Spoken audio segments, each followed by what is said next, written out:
The case is now being recorded.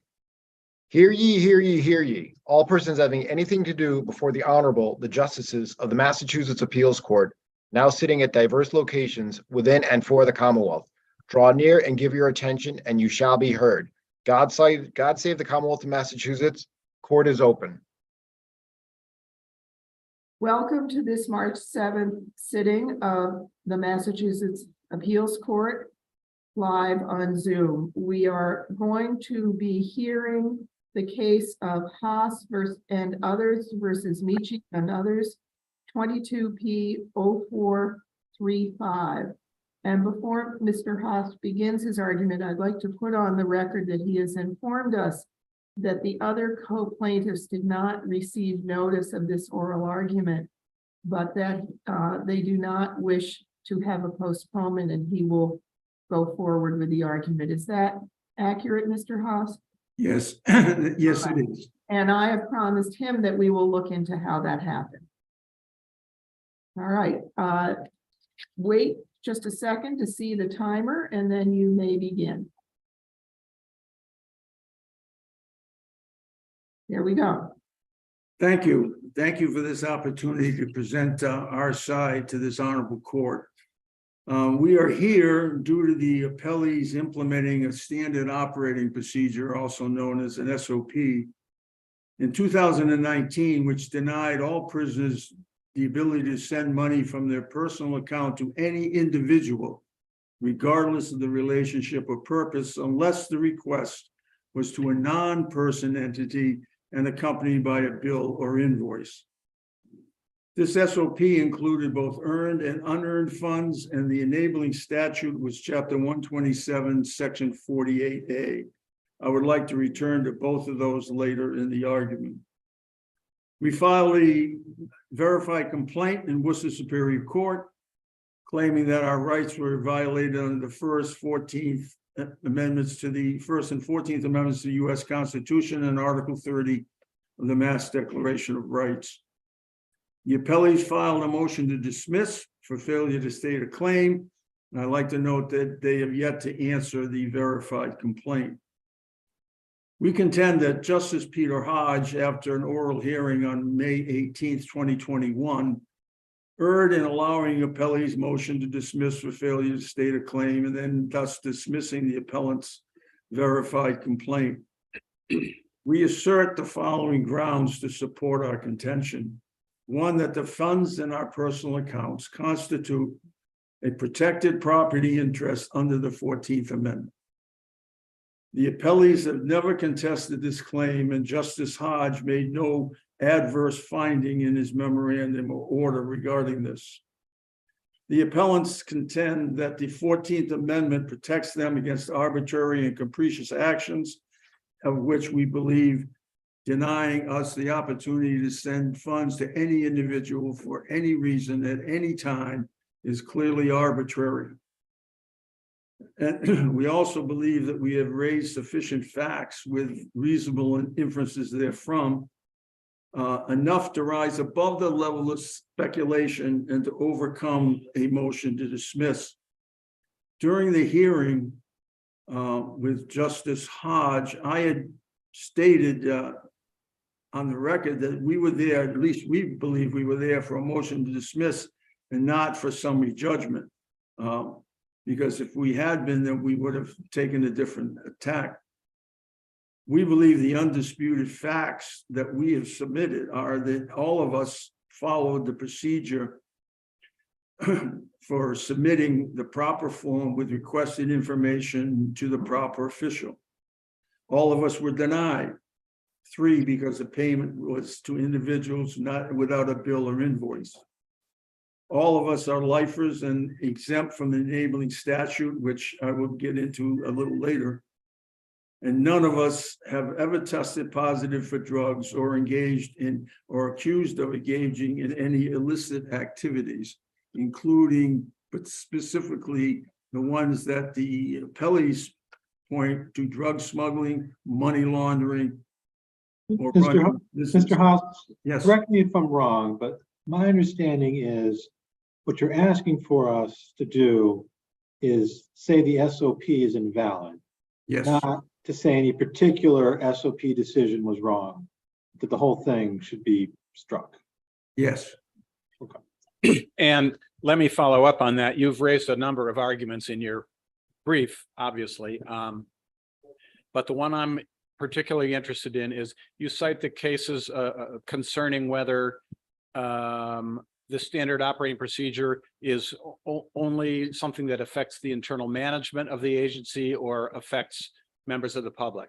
You cite the Trumbull case and the Carey case, Carey versus Commissioner of Correction, both of which are about whether a set of procedures had to be promulgated or issued as a formal regulation under Chapter 30A, the State Administrative Procedure Act. My question is, are you contending that one of the grounds on which the SOP is invalid is that it not only conflicts with the existing regulation, but that it had to be issued as a regulation itself in order to be valid? We have never made the contention that the SOP needs to go through a public hearing process, and therefore, as a regulation under 30A. Our contention is that on its face, it is invalid. We do not believe that holding a public hearing under 30A is going to do anything to correct the issues that we're bringing up, because so no, that has never been our contention. All right, well, then I was puzzled why you talked about whether this was the SOP was merely for the purpose of internal management of the agency, because if it were, then it wouldn't have to be a regulation. But if it's not, then it very well might have to be a regulation. And that's what the Trumbull and the Carey cases that you were citing were about. So is there something about those cases that's relevant here that I'm missing? No, I would not say so. I would say that what we're arguing is we're dealing with the public and how this affects the public, which is one of the arguments under those cases. And our argument is that it affects the public, and an SOP is not supposed to be anything other than an internal explanation to employees as to how they are to conduct their work. It is not supposed to extend beyond that, but this one extends to public and extends to us as inmates, prisoners who are not employees.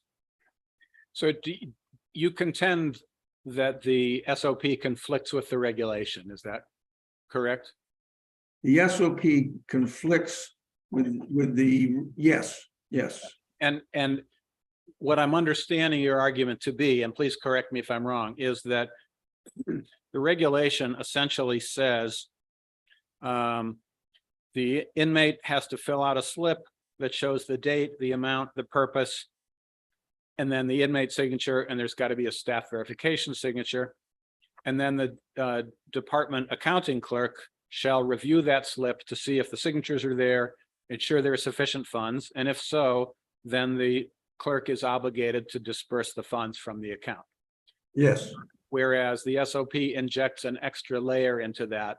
It not only, you don't have to just fill in the blank saying what the purpose is, you need to attach some documentation such as a bill or a pledge or some other form that indicates exactly how the proposed disbursement is going to be used. That is correct. But what the SOP bars is any disbursement to any individual. In the case that you brought up, I would have to give the disbursement to a non-person entity with a bill or invoice. But that doesn't apply to doesn't apply to what I was trying to do, or Appellant Cowan or Appellant Alford, because if you look at what the appellees suggested, and we're sort of getting into Turner Factor 2 here, what they suggest is that we could spend our money by buying a gift, or It's impractical, it's burdensome. yeah, or paying an invoice. Yeah. Well, if we could just use the example of Cowan, his he wanted to contribute $25 to his mother to help pay for her to come from Missouri to Massachusetts. Their alternative was for the transportation company to deduct $25 from the bill, then bill Norfolk for $25. And that is totally impractical. You know, it doesn't make any sense. And the part of the SOP that you say prohibits transferring to any individual is the part that says an inmate's request for disbursement for a monetary gift shall be deemed invalid. Yes. Is there Yeah. any other part that says you can't transfer to an individual? I'd be very honest with you, sir, I'd have to go back through because I'm not with it page by page, but the SOP is based on the assumption, and it is in the SOP, that all of the, let me just get the exact, you know, of course, I'm not going to find it right away, that funds are used for illicit purposes, and therefore they're going to cease any personal funds because they are used for illicit purposes. I'm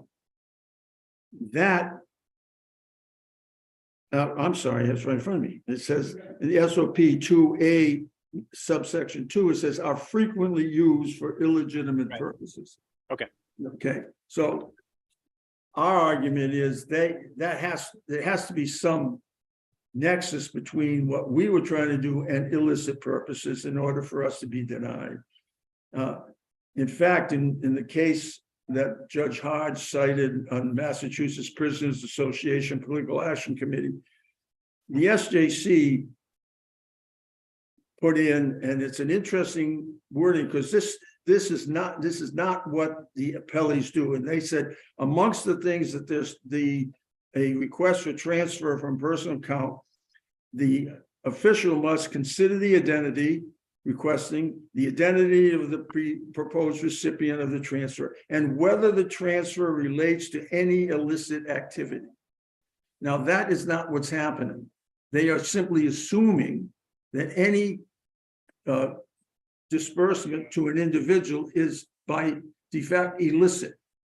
And that's the essence of our argument, because what they're basically saying is everyone that we would send, are they potential drug dealers? Whatever. It is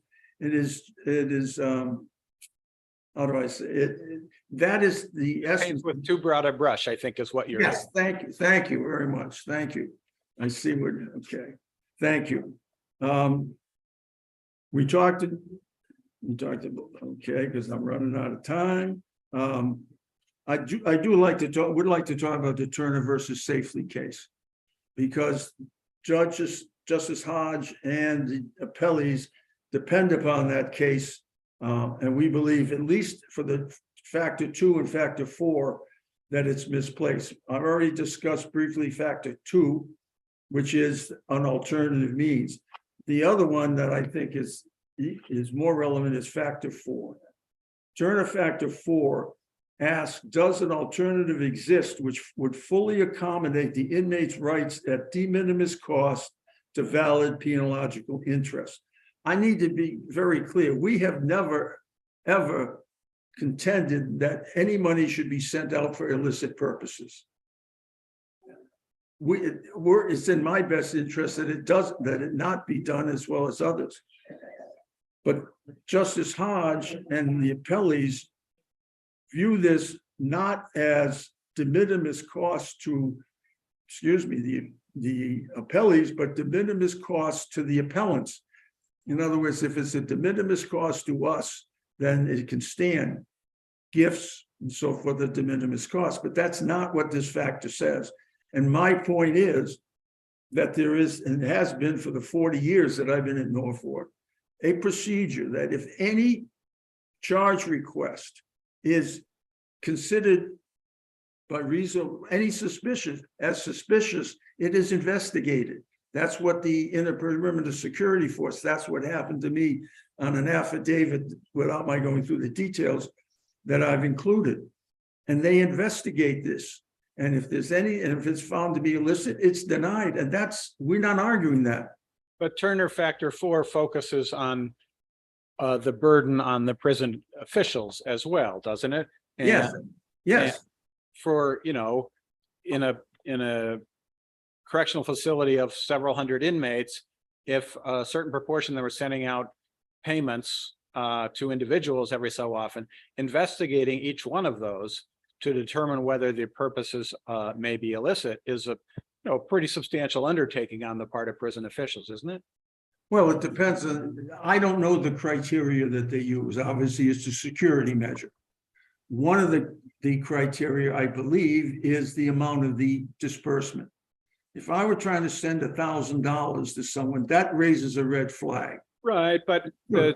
since you don't have much time, I'm going to interrupt. Attorney Handler answered that question at the Superior Court oral argument by saying, yes, but if you send lots of small amounts, that eventually adds up and can certainly be equally used to accomplish illicit purposes. Not suggesting that you are doing that, but it could be done.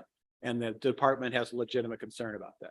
Yes, but all due respect, $50, $40, $25, $10, and that's what we're talking about here, is not funding drug smuggling or money laundering or anything other than what it's on its face is what we try. That is that's one distinguishing factor. That they know that monies for less than whatever their criteria is not anything to be concerned with. So that they have some criteria, and they also know that who it is that they believe is involved in illicit activities. And that's not all of us prisoners. So I think my time is up. So I thank you for that. Thank you. Are there any other questions from the panel? Okay, thank you very much. Attorney Handler. Yes, good afternoon, Your Honors. Thank you very much. As I indicated, do represent the Department of Correction defendants in this matter.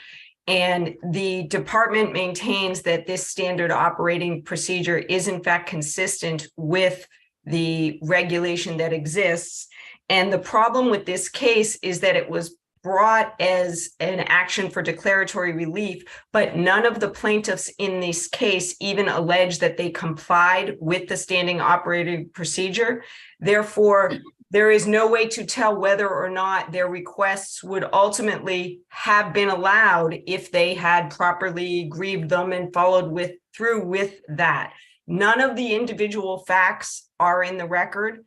That is why the fact that the other plaintiffs are not here is not really relevant to the argument, because the department's position is that the standard operating procedure is a strengthening of the underlying regulation, in effect, which asks in 405.12, the regulation requires the individuals.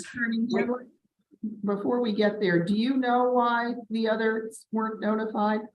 I am not in charge of the HABEs that come from the court, Your Honor. I don't have any personal knowledge of that. But you'll be of assistance if we need it. I absolutely will be of assistance. Nobody contacted me and said, is there a way to have them present? The court, when I do have multiple plaintiffs, the court arranges it usually. In fact, as you see from the Superior Court transcript, they all appeared and they were all permitted to argue. We'll track it down, but back to your argument. Okay, again, I don't think it makes a difference, Your Honor, because the individual facts are not before the court. I know that, and for example, I know that Mr. Haas represented that one of the plaintiffs, I believe it was Mr. Keon, wanted to have his mother come visit from Missouri. If in fact I have checked the records, his mother has since come to visit from Missouri. I don't know how he was able to assist her with regard to the financial requests. The plaintiff's financial records, and this would have been if they had challenged it individually, show that they have since been able to make donations. Donations up to. You were about to tell us why 405.12 requires this. 405.12 does not necessarily require it, Your Honor. It allows for it. It requires that the plaintiffs or an inmate state the purpose for his or their request for disbursement of funds. 405-1313 requires that the documentation, supporting documentation for the purpose be present when the superintendent or treasurer sign off on the check. The essential problem with this is the department would become a laundering institution if we did not verify the legitimacy of requests for disbursement of funds. It's both, there was, and I did mention this at the Superior Court argument, some financial institutions will not take checks from inmates, like Fidelity will not process stock requests from inmates. The department is more than willing to undertake the investigation that Justice Sachs indicated may be cumbersome. We understand that that does come with the SOP, and we would be required. I'm concerned not about the wisdom of the SOP, but whether it complies with the regulations. 12 seems to say that the treasurer shall disperse the funds in accordance with the request. There's nothing about verifying the purpose or that a purpose of giving a gift is banned. So it seems to say that this SOP seems to be inconsistent with 12. So I'd like an argument as to why it's not. Yes, Your Honor. 12 does say that the plaintiffs must give a purpose. The SOP is a strengthening of that request, in that we need to be able to determine whether or not that purpose, if they just write, I want to pay a drug debt, and they've stated that purpose, does that mean the department should have to pay that? I mean, that is why the SOP is important, because the department needs to determine the legitimacy of the purpose, because under 48. The SOP may well fill a gap that is important for prison administration.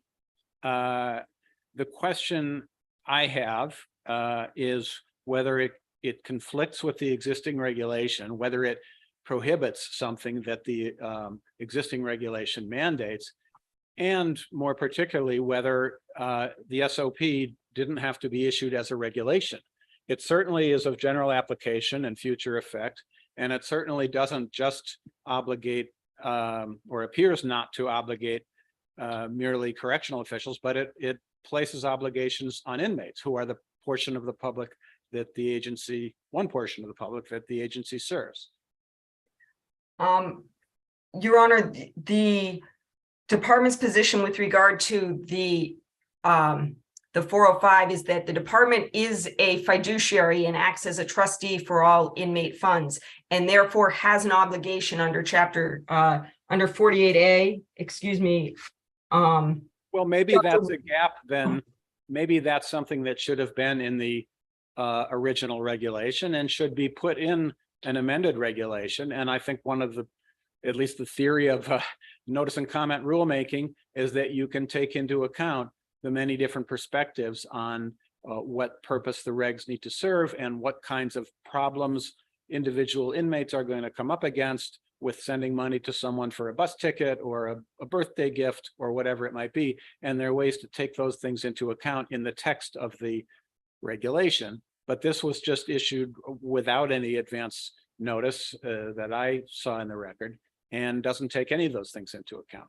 Wouldn't this, why isn't this subject to 30A? That's I would suggest because this really does have to do with the internal management of the department, and the department under chapter 124, 1U and 1Q has the authority to formulate rules with regard to inmate accounts and the processing of monies and withdrawals for request. And chapter 127, 48A requires the department to act as a fiduciary. I would also direct your honor the authority to issue a regulation like what says in the SOP, but that doesn't answer the question whether this SOP itself had to be issued as a regulation. I would suggest that it does only deal with the internal management of funds. It does not affect the public. It is not it is not a huge infringement upon the public. Well, aren't And they- as Mr. Haas has indicated, he said, you have to, all the department is doing is the department is prepared to undertake the investigation that would be required. But the problem is that the plaintiffs in this case did not comply with the regulation, the SOP, excuse me. They The did SOP not says- provide. SOP says that all inmate requests for gifts will be deemed invalid. How is that just internal? Why doesn't that affect both the inmate and the recipient of the gift? I would suggest that that actually is a presumption, Your Honor. If you look at section 2.5 of the SOP, there are individual requests for one-time disbursements that can be made. The department does process gifts on people's birthdays. Would suggest what happens is you may have inmates who are all giving $50 to someone on their birthday 6 times a year, and there are 5 different inmates giving it on different dates. That's the type of investigation that the department needs to undertake. And without the plaintiffs complying with the request for documentation to support the legitimacy of the purpose, and again, in 405(7), there is a need for legitimacy and a compelling need for disbursement of those funds. The department was unable to even investigate. In this case, the plaintiffs are saying that. I don't want to get too far off on this, but the allegations of the complaint were that several grievances were filed. Some of them were denied. A couple, I think, were appealed, and maybe no response was received. So I haven't chased each one of those down. It seems to me the plaintiffs are really challenging the overall validity of the SOP, not the individual applications to them. They are, Your Honor, but the problem is that none of not all of the plaintiffs in this case, I would say none of them actually provided the requested documentation. So they did not give the SOP an opportunity Part of their allegation is that they can't provide the documentation because the nature of the documentation being imposed is unrealistic. So, and this is all, this is all at a very preliminary stage. But I think it would be really helpful if you could return to Justice Sachs' question about whether or not this impacts the public, because it does impact family members. We have direct allegations that there have been efforts to make bequests. There's an allegation that there's been a request to make a political contribution, which would implicate the First Amendment. There's been an allegation that somebody wanted to make travel arrangements for their mother, and that it was unrealistic to expect the bus company to take a partial payment from the prison. So how do we say that this does not impact the public? Your Honor, I would I would say that the evidence, well, it's not before this court, but as I indicated, the individual who wanted The court, we don't go outside the record. But the Diorio opinion, which is in the addendum, indicates that plaintiffs could pay because money is a fungible amount, they could pay a rent bill for someone. Take judicial notice of that. Yeah, it's in the record, Your Honor, the Diorio opinion. It may be, but we can't take judicial notice that the landlords of these individual prisoners, family members, are going to take this kind of payment. It's just not anything we can do, I don't think. I'm not sure in terms of whether judicial notice needs to be taken, whether a landlord will accept a check. The department. That's really, I shouldn't have gone down that road because that's not the issue. The issue is not the individual checks. My question to you is, how as a matter of law do you say that this SOP does not impact the public when we have direct allegations in the complaint demonstrating an impact on members of the public?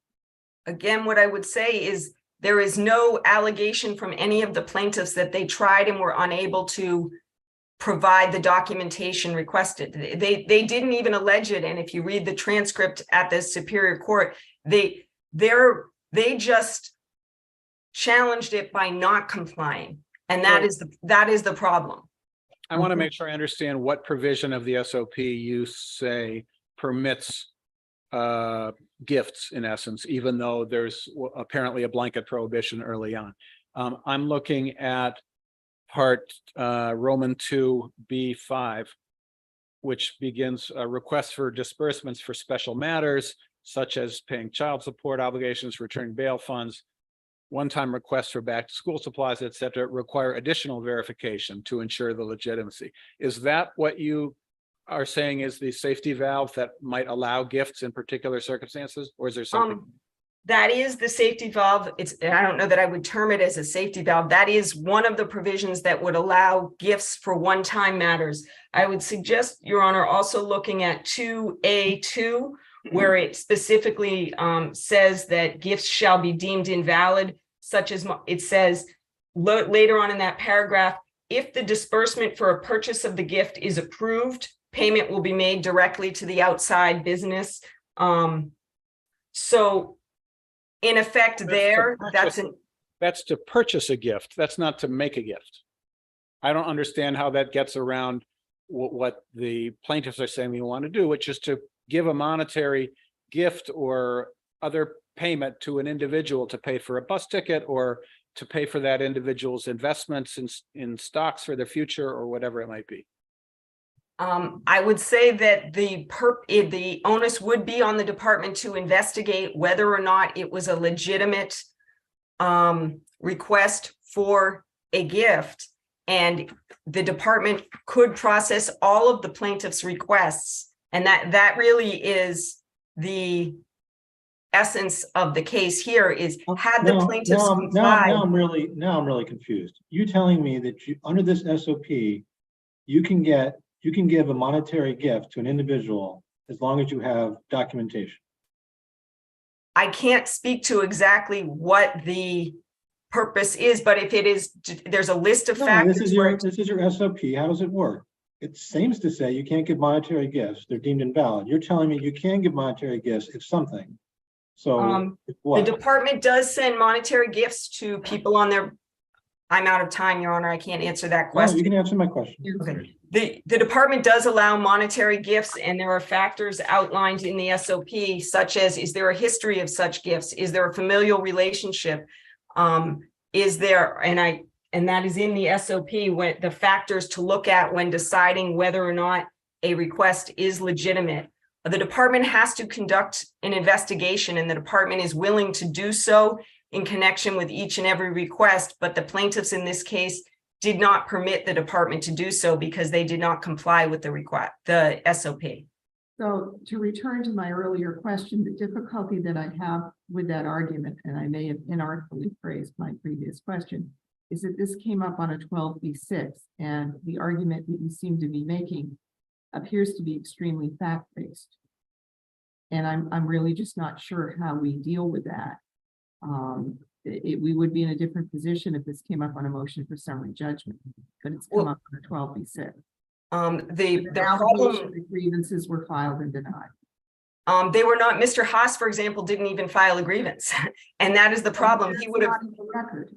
That's not a complaint. We're only on a 12b6, and you seem to be relying on things that we don't have.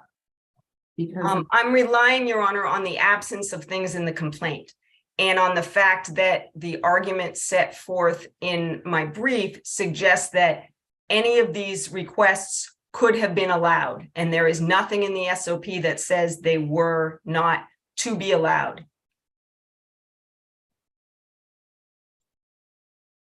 Because it doesn't actually ban monetary gifts. It does not actually ban all monetary gifts. There needs to be an investigation, and that could not occur in this case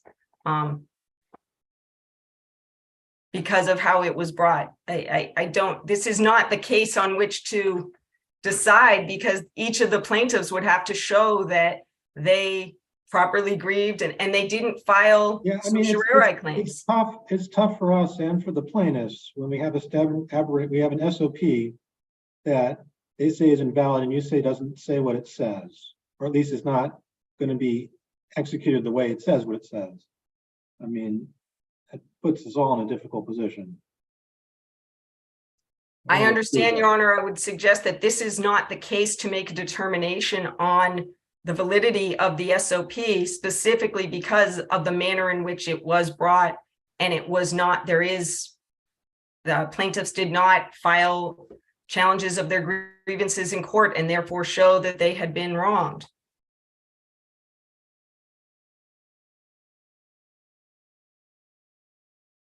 All right, are there any further questions? Thank you to you both for your cogent arguments. That